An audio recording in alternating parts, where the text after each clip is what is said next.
Hey, Closers Club, YouTube, C4C YouTube, and C4C Facebook. I think that's where I'm broadcasting right now. Hey, thanks for joining me today. I was just thinking, I remember back in the day where I would hit the broadcast button, and it was the most nerve wracking thing I think I've ever experienced. And I was like, oh shit, I'm about to go live.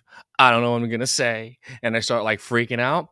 And then, I don't know how long it's been, 4 or 5 years later, I hit the button now like it's nothing. And I'm not saying that to impress you. I'm actually just saying that because how many new things are we scared of to do initially, and then now it just becomes a matter of fact? It becomes a normal standard operating procedure. It's something that's unconsciously competent in our everyday lives, and it's a skill set that we build over time.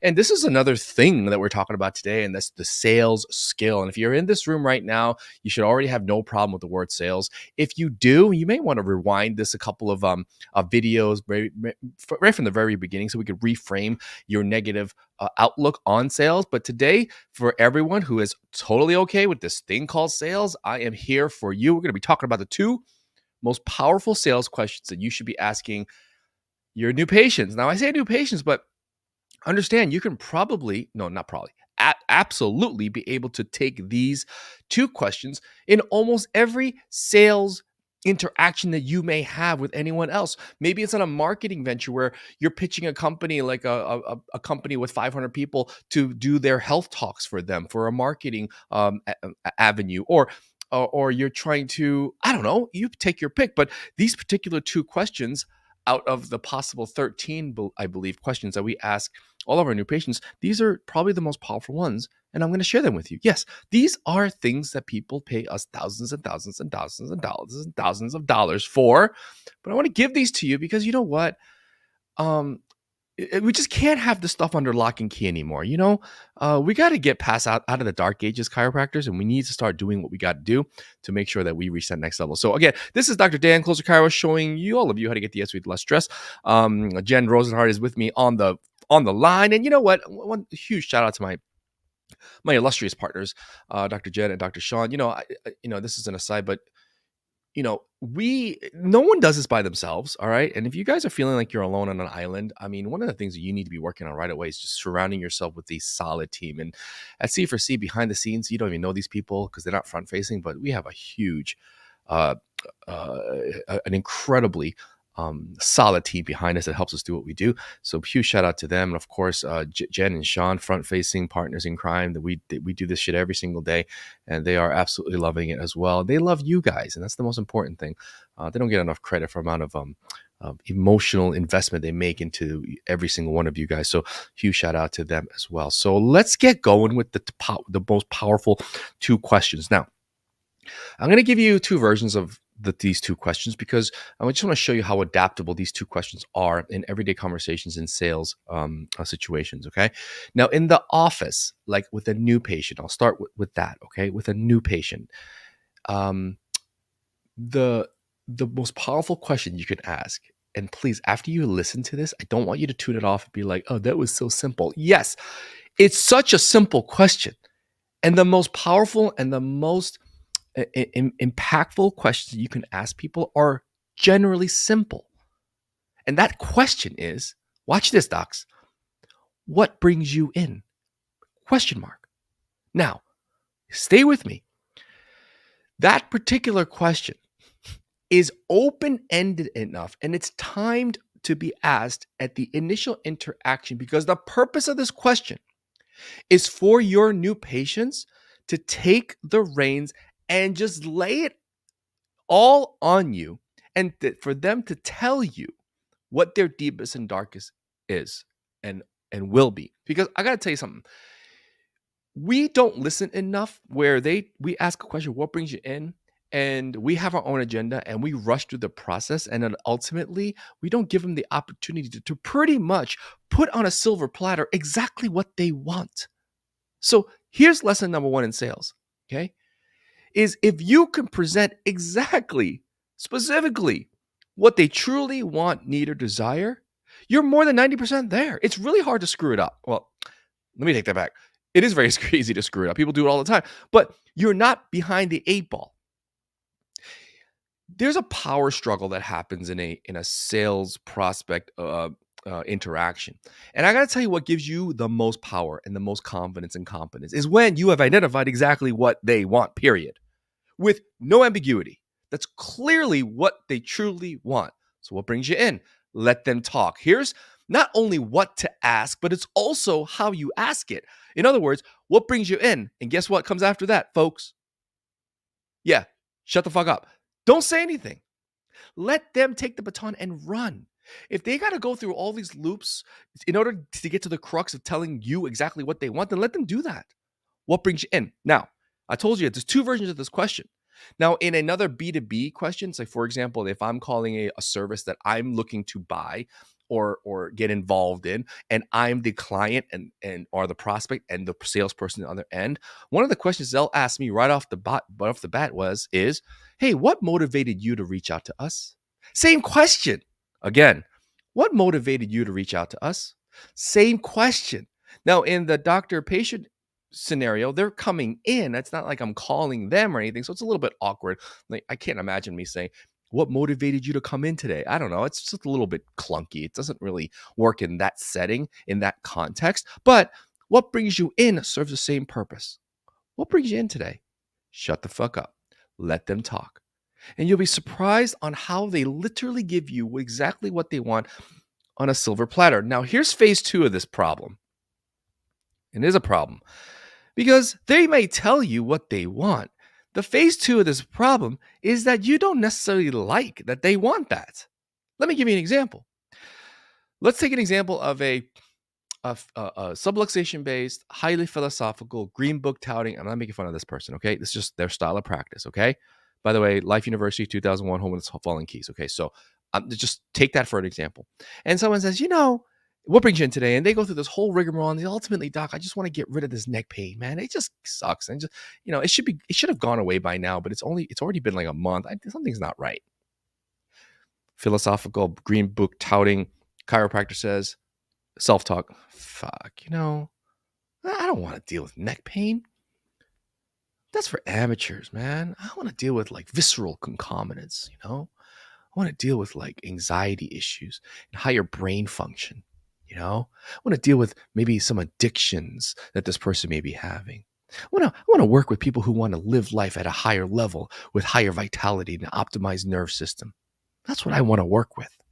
Do you see the problem here, docs? Yes, I understand that's what you want to work with. But here's the thing in sales is that the best way to not sell something is to not give someone what they truly want, need, or desire. Now, write this down if you're in this room and you're taking notes. You sell them what they want while educating them on what they could have. You sell them what they want while educating them on what they could have. What that means is I understand that maybe what they really want is so beneath you.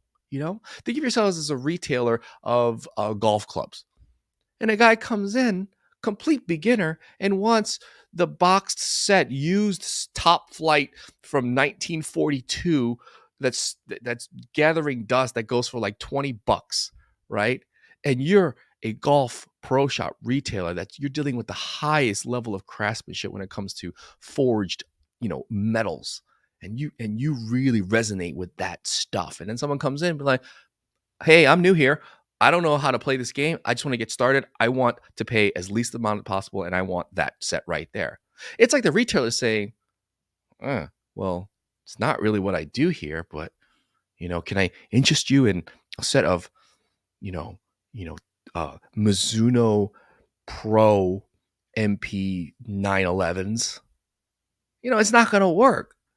You sell them what they want, educate what they could have. And the educate what they could have means that they may want something very elementary to you.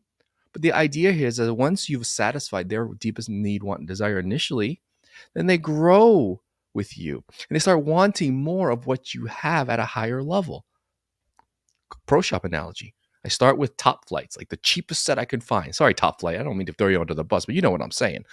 And then I buy it for $20. I putt around with it. I hit the driving range. I go to Top Golf, get drunk. I love the game. Yeah.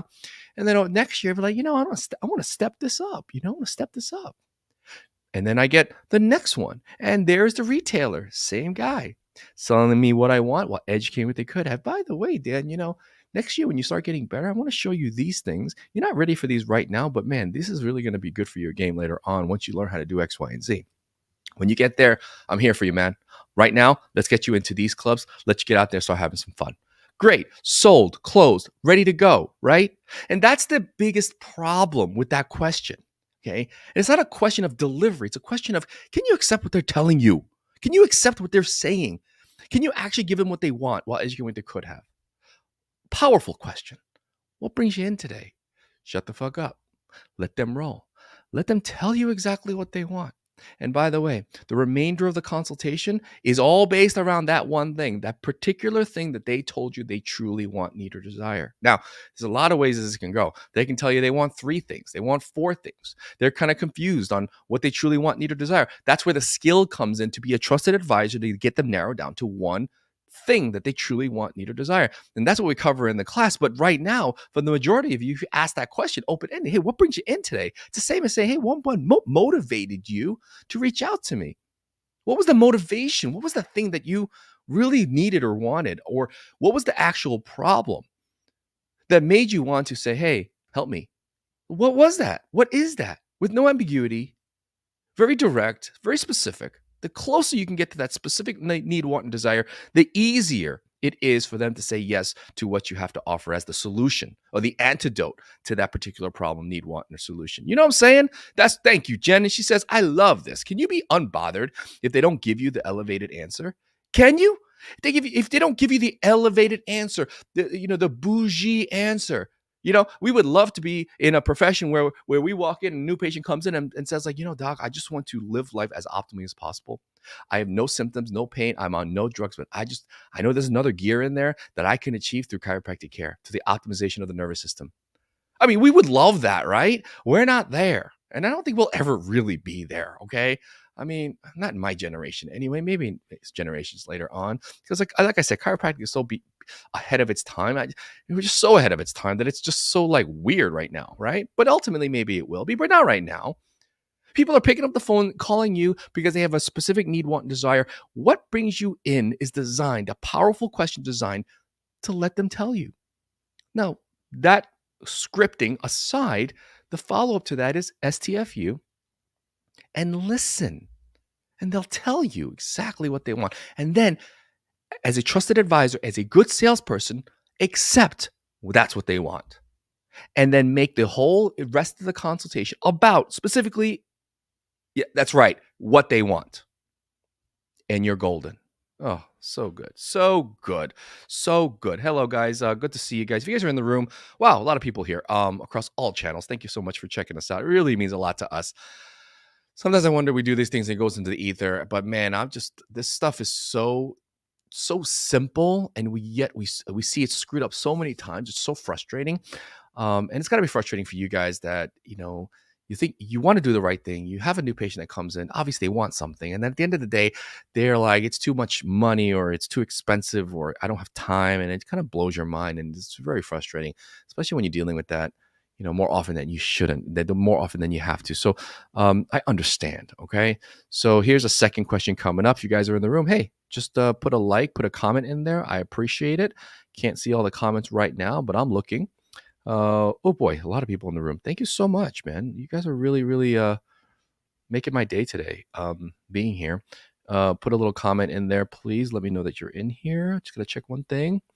See if there's a way that I can actually read the comments. Oh, Bobby Reese, what's up?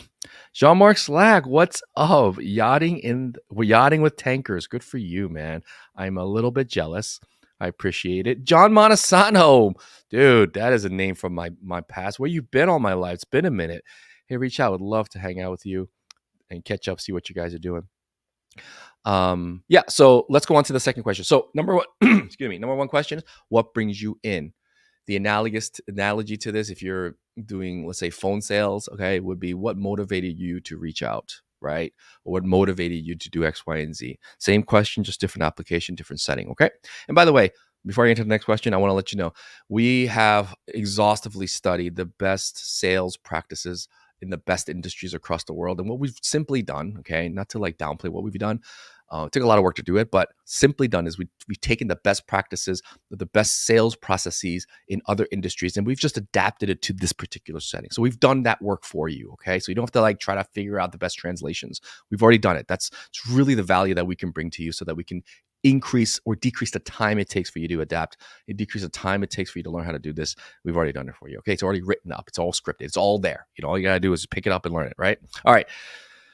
So here is the next one. The next question is, oh boy, a lot of commentary here. I can't really read what you guys are saying, but I see things about people having babies and shit. That's great. Okay. The next one is the bane, and this really bothers a lot of people because of course they want a problem solved, but also we need to future pace our patients to know that what we have to provide for them isn't just for the immediate want, need, or desire, but there is a long-term benefit or long-term gain or an outcome that we are on board with. But for us to be on board with that, we have to make sure that they express what they truly want, need, or desire. So in the office, one of the ways that we ask this is, because of this problem that you have, whatever it is, what are some things that this prevents you from doing that you have to do, that you want to do, or you need to do? Simple question, right? That is the question that we ask later on in the day one to have them tell us, hey, you know what? Because of this problem, I'm not able to whatever. Or I want to run the Chicago Marathon next year.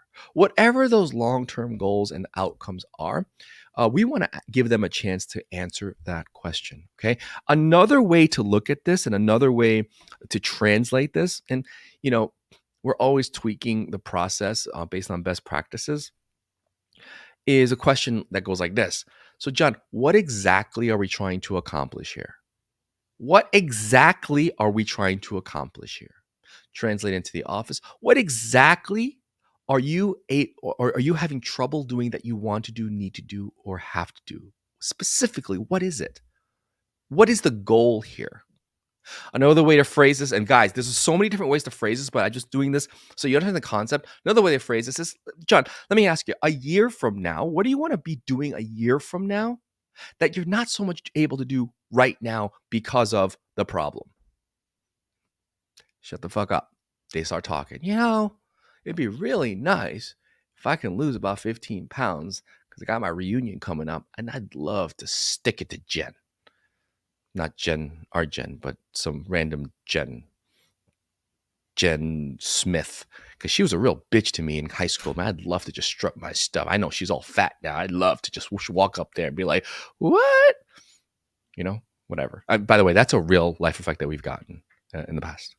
Yeah, I just want to, for vanity, I just want to just stick it to them, right? Whatever. That's their goal. I'm not going to judge it. I'm going to accept it. It's a fucking great goal. Let's go. Let's do it. Again, what are some things this is preventing you from doing that you have to do, want to do, or need to do that you're not so much doing right now? Another way to look at it is, let me ask you, what are we trying to accomplish exactly? And here's the thing with goal setting, and anyone who's ever done any work, either via Tony Robbins or DeMartini or any of those greats, is when you set up goals, goal setting 101 is, what was it? Make it as specific as possible. If you make it as specific as possible, the odds of achieving those goals go up exponentially as opposed to general goals. So a general goal would be like, for you, I want to build a big honkin' practice. That's pretty general. Like, everybody wants that. A specific one would be, I would like to hit the 1.2 million gross revenue mark by the end of 2024, right? Or I want to be able to change 18 lives every month and get those particular outcomes every month, 18 a month for 6 consecutive months. Very, very specific, right? So we're asking our patients to give us very specific goals. That's why you have to be very adamant about getting it specific. Specifically, John, like, what is it that you're trying to accomplish here? How would you know that this was a successful relationship in a year from now? What would it need to look like? and they tell you, guys, two most powerful questions that you guys can ask in a day one. I'm just giving it to you here. Now, here's the next step. You have to execute it. You're going to be fine. You won't die. Try something new right up front. What brings you in? STFU. Many of you probably asked that question to some degree, like what brings you in or what made you come in or whatever. But this time, ask it with the intent of STFUing, right? And then listening and trying to diagnose what is it that you truly, truly want. That might be new to you. Do it. Try it. It won't hurt. The next question requires a little bit more skill, to be honest, but nevertheless, still the concept. Ask the question, STFU, and again, allow them to tell you specifically what they truly want, need, or desire. In a masterclass, we go over all the other scenarios that could happen in this. That way, you're prepared for every single scenario. And that is something I want for all of you chiropractors out there. One of the things that really holds us back in achieving our own goals for our businesses and our impact in the community is this ill preparedness of all the scenarios that we know that we're going to encounter. For example, people are going to be trying to think about time and price, right? Those are common objections, yet we don't prepare those. We don't have a way to deal with it. We also know that people don't always tell us everything that we want them to tell us, right? That happens. Why would we not prepare for the eventuality of our patient? There's certain patients that are not opening up to us or tracking with us. Why would we not prepare those scenarios? And because you're so ill prepared, you do so many mental gymnastics and you get frustrated. And then at the end of the day, you're completely fried because it's not like you climbed a mountain, right? But you certainly feel like it because you had to wing it all day. And you didn't get the outcomes that you really wanted. It's very frustrating. And it's not sustainable. And I'm telling you, if you can reduce the amount of stress it takes for you to go through every new patient onboarding so that it happens more often than not without you having to work so dang hard to get people to tell you stuff, man, you could cross that one off the list. That's not a problem anymore. Let's go to the next problem and solve that one. But onboarding every new patient properly so they accept your best recommendations and stick to it should not be an ongoing problem. Especially when the technology is here to obliterate that problem. That's what we do. And if you're in this room right now and you're thinking, shit, that's me. Like, I got you. Like, we know you guys to the bone. And we can alleviate that particular pain point and that stress, then we've done our job. That's exactly why we're here. So if you're in that boat, you guys know what to do. Go to somewhere up there and book a call because we're already registering for January 2024, docs. November's all full. The class is starting next week. The next session is not until until 24. There's only 50 days left to register. So get on that. I'm telling you, time is a factor. How long do you want to go with this? How long do you want to say, I'm going to get my shit together? Let us walk you through this and just cross this one off the list. Then take care of everything else. You know what I'm saying? Let us do that for you. Jen, if you're still in the room, drop a link for the call. Everyone's doing it right now. So if you have trouble finding a time, we could do it manually as well. There's only us, okay? So we don't send you to a random salesperson, okay? We talk to you guys. So it's only so much time we have. So make sure you find a time if you can. Let us know, okay? So that's all I got right here. It's been a pleasure hanging out with you guys. Have a great day. And more importantly, I just don't want this to go one ear out the other. I'm not here to entertain you guys. Well, kind of I am. What I really want you to do is take the stuff that we're teaching and execute it. And then you'll see the magic, okay? You'll see the magic. It's incredible. We see it every single day. So we know it's in eventuality. All you got to do is do it. And if you do it, come back to this thread or somewhere on the Closers Club page. And let's say you have never traded with us before. And let us know how it went. Okay, give us your feedback on the look and the feel of what it felt like, what it sounded like. So I'd love to see that. I'd love to hear it. This is why this is what fulfills us, to know that you're taking our stuff and it's helping you in your purpose and your passion to deliver the highest quality chiropractic care to your communities. All right, docs. Have a great day. I'll talk to you later. Bye.